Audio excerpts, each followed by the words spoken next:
निरंकुश राजतंत्र का अंत 7 मार्च 1970 को पुराने रूसी कैलेंडर के अनुसार 22 फरवरी 1970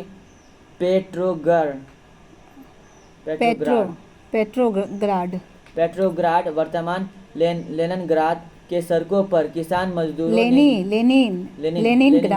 लेनिनग्राद के सड़कों पर किसान मजदूरों ने जुलूस निकाला। उन्होंने रोटी दो के नारे लगाए। अगले दिन 8 मार्च को कपड़े के मिलों की महिला मजदूरों ने बहुत सारे कारखानों में रोटी की मांग करते हुए हड़ताल का नेतृत्व किया, जिसमें अन्य मजदूर भी शामिल हो गए। जुलूस में लाल झंडों की भरमार थी। जब सेना की एक टुकड़ी से भरी भीड़ पर गोली चलाने को कहा गया तो उसने भी विद्रोह कर दिया तथा उसे हथियार छीनने पर जार की सबसे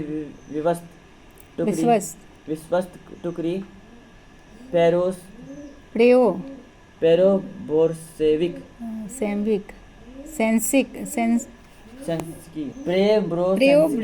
प्रेब्रोसेंस्की रेजिमेंट ने विरोध कर दिया। सैनिकों का विद्रोह बढ़ता गया। फलतः विवश होकर 12 मार्च 1970 को जार ने गद्दी त्याग दी। यह फरवरी की रूस की क्रांति थी, क्योंकि पुराने रूसी कैलेंडर के अनुसार 27 फरवरी 1917 को यह घटना घटी थी। इस तरह रूस पर से रोमनोव वंश का निरंकुश जारशाही का अंत हो गया। अब सर्वप्रथम लोवाव के नेतृत्व में 15 मार्च को एक बुर्जुआ सरकार का गठन हुआ, परंतु रूसी लोगों ने जिस स्वतंत्रता की आकांक्षा थी वह महज राजनीतिक स्वतंत्रता नहीं थी, वरन आर्थिक एवं सामाजिक स्वतंत्रता भी थी। अतः यह बुर्जुआ सरकार तत्कालीन परिस्थितियों के प्रतिकूल थी। अतः अंत में बुर्जुआ सरकार गिर गई और केरिस्की के नेतृत्व में एक उदार समाजवादी की सरकार गठित हुई। इस सरकार का मुख्य उद्देश्य जनतांत्रिक एवं वैधानिक सरकार की स्थापना करना, मित्र राष्ट्रों के सहयोग युद्ध चलाना, व्यक्तिगत संपत्ति की रक्षा करना, संविधान सभा द्वारा भूमि की समस्या सुलझाना एवं रूस के समस्त संस्थाओं के वैधानिक उपायों द्वारा परिवर्तन लाना था। किंतु बोल्शेविकों ने इस सरकार को स्वीकार नहीं किया। सर्वहारा समाज का वैसा वर्ग जिसमें किसान, मजदूर एवं आम गरीब लोग सम्मिलित हैं। रूस क्रांति की तारीख। रूस में 1 फरवरी 1918 तक जूलियन कैलेंडर का अनुसरण किया जाता था। इसके बाद रूसी सरकार ने ग्रेगोरियन कैलेंडर अपना लिया, जिसका अब सब जगह इस्तेमाल किया जाता है। ग्रेगोरियन कैलेंडर जूलियन कैलेंडर से 13 दिन आगे चलता है। अतः इस प्रकार फरवरी क्रांति 12 मार्च को और अक्टूबर क्रांति 7 नवंबर को संपन्न हुई थी। इस तरह 1905 की क्रांति 22 मार्च को हुई थी। 22 जनवरी को हुई थी। सन 1975 ईस्वी में संयुक्त राष्ट्र संघ द्वारा 8 मार्च को अंतर्राष्ट्रीय महिला दिवस घोषित किया जाता है। 8 मार्च को कौन सा अंतर्राष्ट्रीय महिला दिवस और 1 मई को अंतर्राष्ट्रीय मजदूर दिवस, लेबर डे। बोल्शेविक क्रांति नवंबर 1917। इस समय रूस की राजनीतिक मंच पर लेनिन का प्रादुर्भाव हुआ। जार की सरकार ने उसे निर्वासित कर दिया था। अतः वह स्विट्जरलैंड में निर्वासित जीवन व्यतीत कर रहा था। जब मार्च 1917 में क्रांति का वह जर्मनी की सहायता से रूस पहुंचा। अप्रैल 1917 में जब वह पेट्रोग्राद पहुंचा तब रूस की जनता का उत्साह बढ़ गया। लेनिन ने घोषित किया कि रूस क्रांति पूरी तरह नहीं हुई है, अतः एक दूसरी क्रांति अनिवार्य है। उसने बोल्शेविक दल का कार्यक्रम स्पष्ट किया, जो फरवरी थीसिस के नाम से प्रसिद्ध हुई। लेनिन ने 3 नारे दिए: भूमि, शांति और रोटी। लेनिन ने लेनिन है ना, लेनिन हाँ लेनिन लेनिन ने बल प्रयोग द्वारा केरेंस्की सरकार का उलट देने का निश्चय किया। सेना तथा जनता दोनों ने उसका साथ दिया।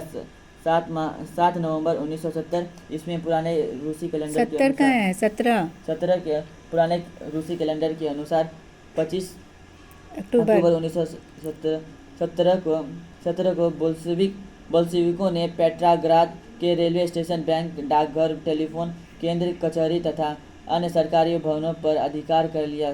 केरेंस्की रूस छोड़कर भाग गया।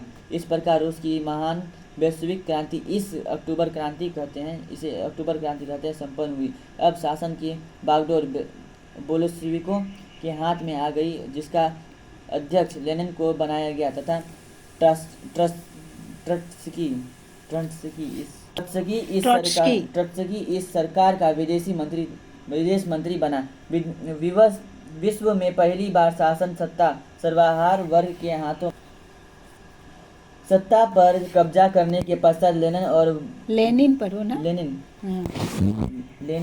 लेनिन और बोल्शेविक दल का उत्तरदायित्व और भी बढ़ गया। सत्ता में आने के बाद लेनिन के समक्ष कई जटिल समस्याएं थी, परंतु उसने बहुत हद तक इन समस्याओं का निराकरण करने की कोशिश की। सर्वप्रथम उसने जर्मनी के साथ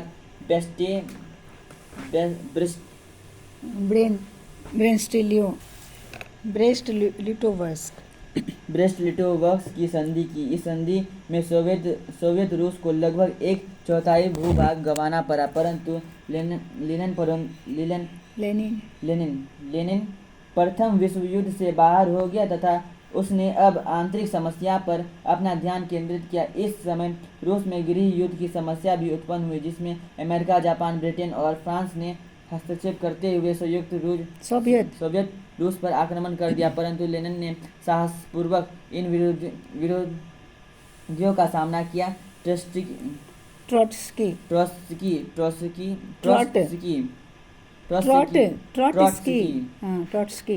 ट्रॉट्स्की के नेतृत्व में एक विशाल लाल सेना गठित की गई। इसे लाल सेना ने सफलतापूर्वक विदेशी हमले का सामना किया। दूसरी तरफ आंतरिक विरोधों को दबाने के लिए चेका नामक गुप्त पुलिस संगठन बनाया गया। यह अचानक छापा मारकर विरोधियों को गिरफ्तार कर लेती थी। इस तरह लेनिन आंतरिक विरोध को दबाने में सफल हुआ। लेनिन ने एक शक्तिशाली केंद्र सत्ता की स्थापना की। सन 1980 में विश्व का पहला समाजवादी शासन स्थापित करने वाला देश रूस का नया संविधान बनाया गया।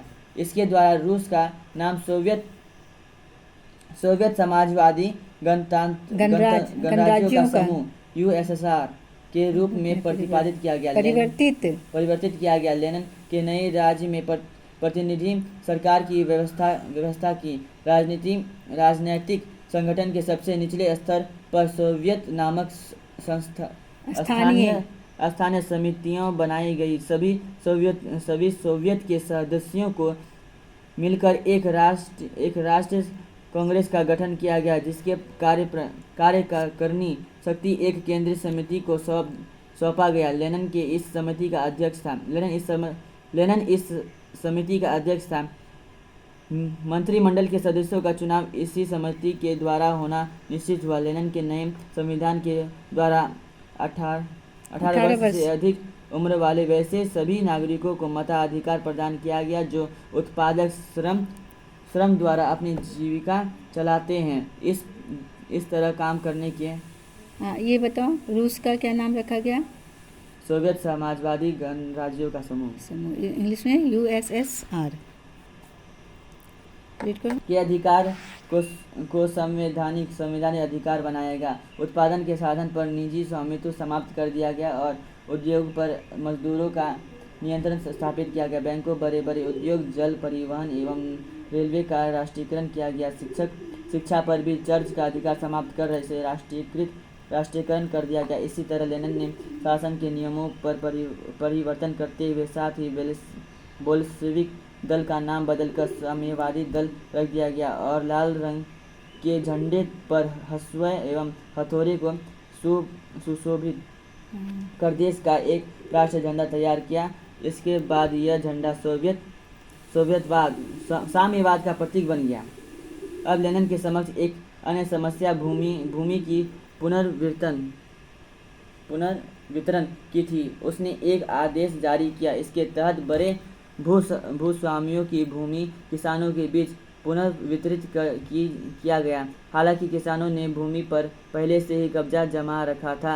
इस आदेश द्वारा लेनिन ने उसे सिर्फ वैधता प्रदान की। लेनिन के इस कदम की आलोचना हुई क्योंकि समाजवादी अर्थव्यवस्था में भूमि पर राज्य का नियंत्रण होता है।